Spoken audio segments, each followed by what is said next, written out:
Welcome to another episode of the Not Another Yoga Class podcast and LinkedIn Live series. Today I've got a very exciting guest. We've got Janine Mitchell, the founder of Change for Success and executive coach, who's here to talk all about the positive ROI of well-being. Welcome, Janine.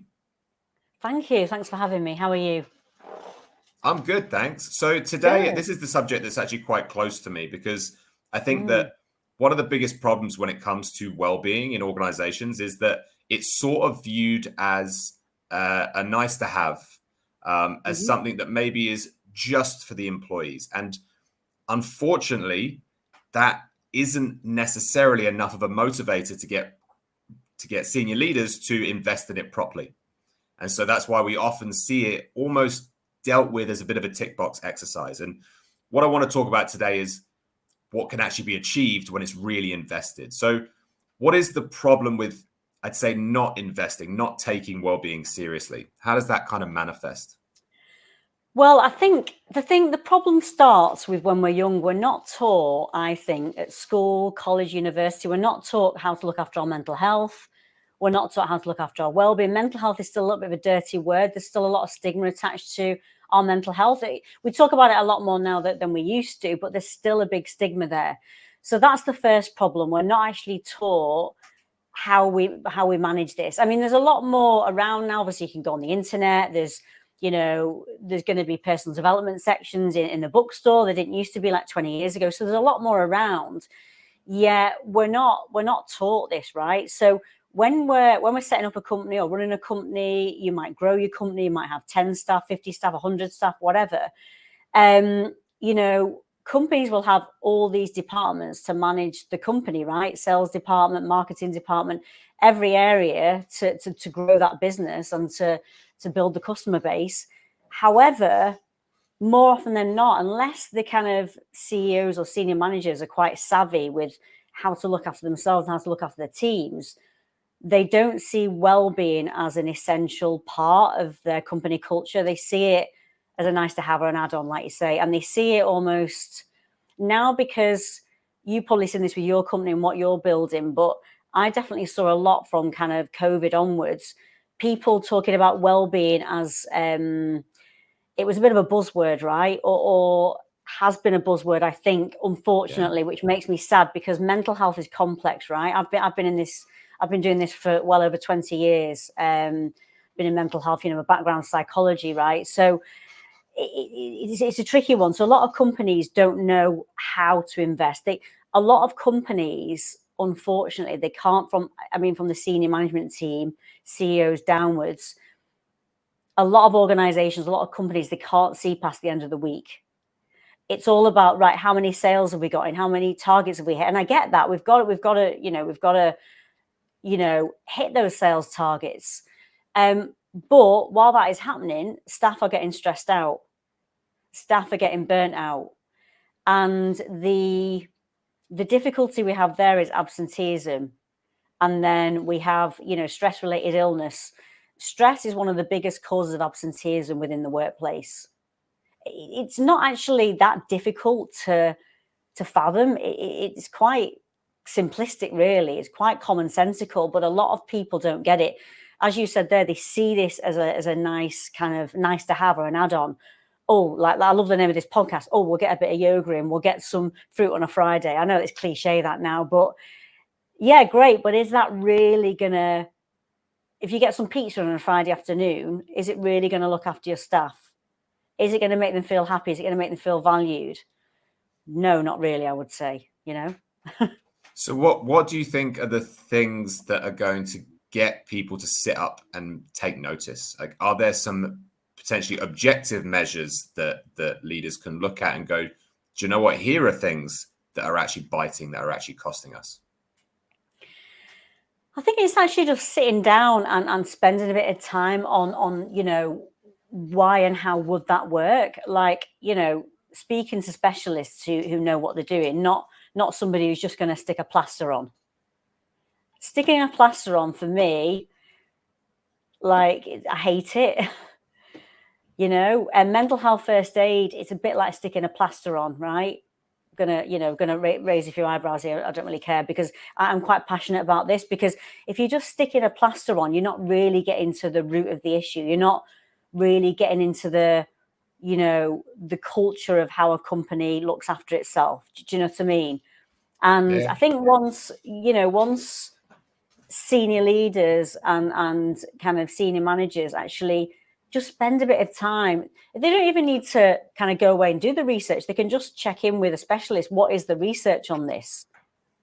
If your car breaks, you can spend the next year trying to fix it, or you can just take it down the road to the specialist, the mechanic obviously, and get it back a couple of days later, right?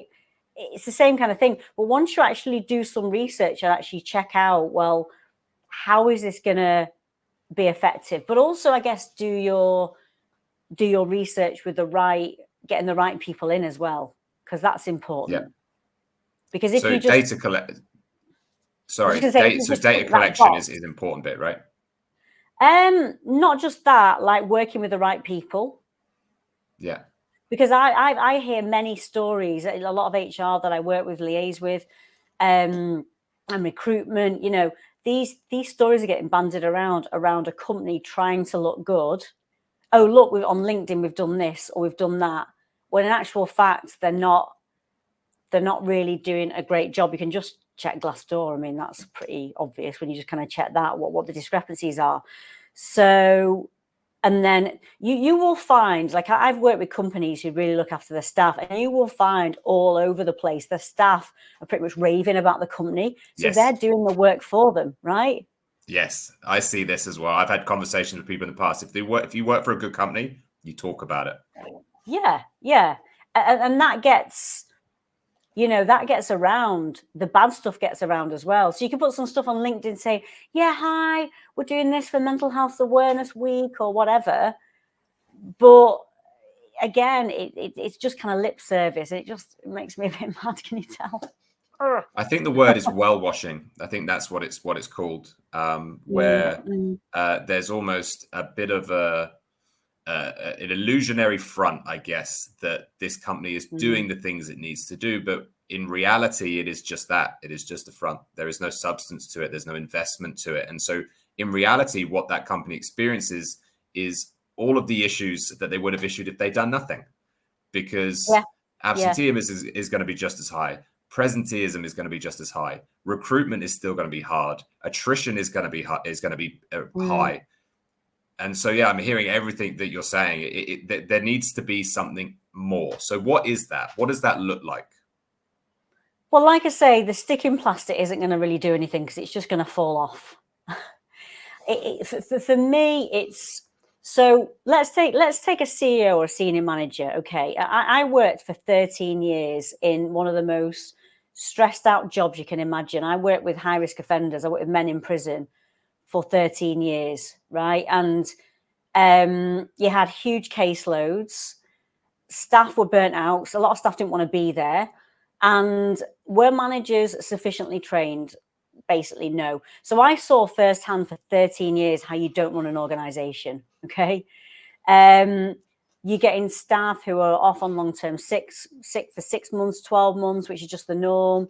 They're bringing in agency staff and they're getting paid a lot more money. And managers are just sat at the desk, shoveling a sandwich down the mouth at lunch, and they're getting people in and out, and they're stressed out. So they're not looking after themselves first and foremost. Secondly, they're not trained to look after themselves or anyone else. Once that actually changes, everything changes. So how you look after yourself is how you look after your team, right? So what I love to do when I work with companies, I love to go in and work with the CEO and the senior management top down, because how you look after yourself is how you look after your team. How you model yourself is how you, and again, we're not taught this, right? So we're not taught how to, you can teach yourself to fix your car if you want, but it's easy just to take it to the mechanic, right? I'm not going to sit there for a year tinkering with my car when a mechanic can sort it in a day. Okay. So once these CEOs and senior managers learn the basics in terms of how to look after themselves, then that kind of filters down to staff. Then we work with the staff. But it's about understanding from specialists how we can look after ourselves. because once we do that work, everything changes. You know, all the usual that you know about productivity goes up, performance increases, you know, landing bigger deals, the revenue goes up. It's all common sense stuff because it's all interconnected. But then as a whole, the teams are happier, the teams perform better, because when you're then, you know, providing that work top down, the teams are happier because they know they're being looked after, morale improves. So I guess going back to my experience of 13 years, you know, I used to from day one when I went into division and I started working after all the stress. I'd spent 2 years doing degrees and MVQs and all that training, which was stressful in itself. I went into division and all I could see around me was like people just burnt out, and I was like, this isn't a job I want to do forever. But I was banging on the door of senior managers from day one. You need to start looking after the well-being of your staff. What happened? Nothing. How much money were they hemorrhaging? Millions. So if we turn that completely on its head, this is why I'm so passionate about this, because I saw firsthand how you don't look after organizations. Okay. So if we turn this around and we do the work top down, the figures are insane. Like, you know the figures. You know, when we're doing the work, and we were talking before off air about managing this. So and measuring this as well. I'm like yourself, we measure. So when I'm working with a company, we measure performance, productivity from the start right the way through. So we'll measure it 6 months, we'll measure it 12 months. And we've had, and this matches the research, we've had like 65% increases in productivity, the same in performance within a 12-month period. I've had, yeah, go ahead. Sorry, a lot of organizations that is huge. I mean, we just let's kind of bottle this down to a sales team. If you're improving their productivity by 65% and you're keeping them, you know, you're reducing absenteeism by 30-40%, and you're keeping your staff and you're not letting them leave after a year, the amount of money that's going to make is wild. It's going to blow out any investment you've made in these external interventions that you're talking about by 5-10 times, probably more. Yeah. It's huge. Like, the ROI is huge. I mean, I work with, I can't say the organization because it was quite kind of top secret. I work with a very, very like high stress, very interesting organization based in Manchester when I was working at the UK. And when I was talking to their team leader about what we were going to start implementing, every time they kind of lost one staff member and brought someone else in, you're talking minimum of 70 grand to retrain that person up from scratch. And they were hemorrhaging staff. That's one staff member, 70 grand. So when a staff member is staying, so I went in and I did work with some of their team. We did some great work. So from the back of that work, you know, they're feeling happier within themselves. They're reducing their stress because they're able to manage their stress more easily because of the work that we're doing. It's very direct, kind of bespoke work. I had some of them in that team actually that I was working with a lot of the senior managers on a one-on-one, I was coaching them on a one-on-one. Then we did some team training, and I had some, mainly men. I had some of these look me in the eye and say, "You've changed my life." You know, this is huge stuff. So when you're doing that work on a one-on-one, then you're seeing the ROI. And as I said before, this is all backed by research. I can put some links to the research. So understanding that this works and the power of this, don't see it as just a nice to have or an add-on, or this needs to be culturally ingrained. And when you've seen this, and we've seen this with companies who do that, the difference that makes all around is huge. You know, I think the standard figures at the moment, I think they're around every $1 you invest in a wellbeing program, a good wellbeing program, not just to stick in plaster. There's a $7 return on your investment. So that's we calculate about 10 times for our program, but it could be more. You know, this is based on conservative figures. Janine, this has been amazing. Thank you so much. I think you've given us some real insights.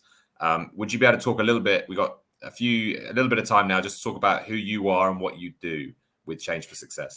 Yeah, so my business is Change for Success, which is 10 this month. So we're having a little business birthday. That has flown by.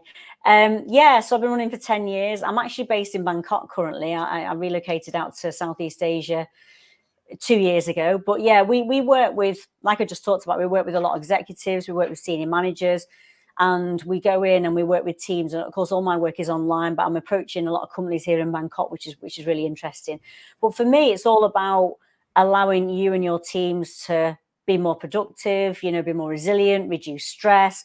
And it's really all about working on the mindset, because when we work on what goes, that controls everything, right? It controls your behavior, it controls your reactions, it controls, every which way in which you behave, right? So yes, I'm a background psychology, so we work very bespokely with our clients to get clients to a good place. And I love what I do. I've been doing it, as I say, a long time, and I'm all about really getting results. I'm very solution focused, and I think that's why I said before about that whole sticking plaster thing. For me, it's about the passion for the work, and then getting corporate clients to the place where they need to be, in that quick space of time. And as I say, measuring where they get to as well. So I've got some big plans out here, and it's all good. It's all going really well. But yeah, I love it. I'm very passionate about what I do. I think you can maybe tell. Absolutely. Thank you so much for coming on today. You're welcome. Good to see you. Thanks for inviting me.